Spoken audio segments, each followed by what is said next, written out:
World Ventures is becoming a magnet for success because it's basically the nature of what we're all about. It's hard to believe how much ground we've covered in such a short period of time. You know, in our first year, we did about 15 million in sales. Our second year, we closed out right at $50 million. That's over a 320% increase in our second year.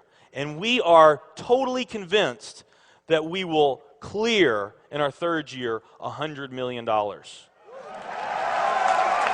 I'll tell you what's going to happen much faster than you might imagine is that we're going to become a $1 billion company. And some of you, especially the people newer to our company, you might find that hard to believe, or you think, you know, it's pretty outrageous goal. If you've really taken the time and you've studied companies that have achieved that level of success, what you found is that it's rare that a company that invents a brand new product or introduces into a brand new product segment has that type of success. What's more common, where you see these companies that achieve this mega success, it's companies that enter an industry that's already very, very large, also very competitive. They do something just a little bit different, and they carve out a small little piece of a really big pie. And with that small little piece, they become over $1 billion a year company. A great example of that is Cheesecake Factory. I mean, we all know how competitive and how big the restaurant business is. And Cheesecake Factory, they're not doing something that much different than everybody else. They're doing things just a little bit different. But they are a super success in business today. One of my favorite examples is Starbucks. I mean, how long has the coffee industry been around, and how big is the coffee industry? Okay, I mean, how many companies sell coffee? Starbucks, doing it just a little bit different, they carved out their piece, and now they're a multi-billion-dollar company. And I got a little demonstration that I want to show you that I think is kind of fun.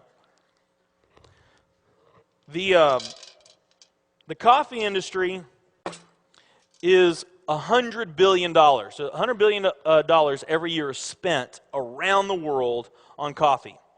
Each one of these gumballs represents $1 billion in annual sales. There's 100 gumballs in here. This is the coffee industry. So Starbucks, if they want to, let's say they're brand new and they're starting out, and they've got this goal to become a $1 billion company, they need to carve out 1% of that pie. So they would need to have this much of that pie, 1%. So it's really, you know, a small percentage of this overall pie. They've been more successful than that. 2, 3, 4, 5, 6, 7, 8. They do about $8 billion in sales. That's a pretty significant portion of the entire worldwide global sales of coffee. The nutrition industry is $226 billion every year is spent on nutrition. So again, each one of these gumballs represents $1 billion in sales.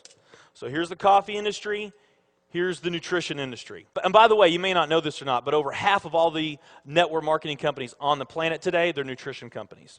Now let's talk about the travel industry. We need a bigger base here. All right, here's the travel industry.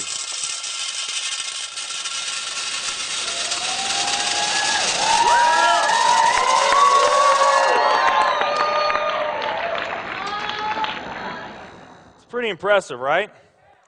Well, it doesn't stop there.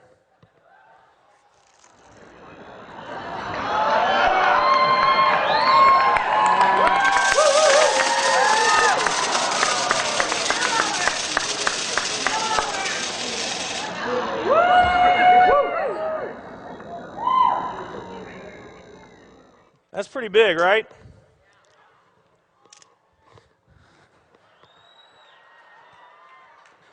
There's more.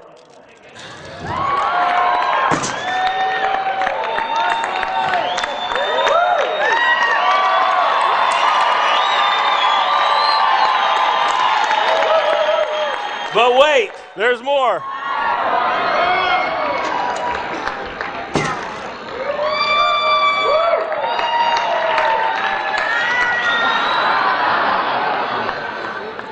And one more.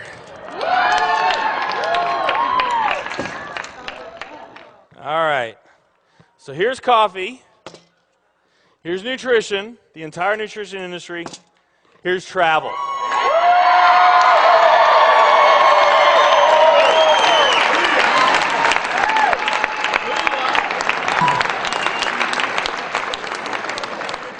Travel industry is $7 trillion every year spent on travel. And they also say that the travel industry is going to grow from $7 trillion to $13 trillion over the next decade. Nutrition and travel.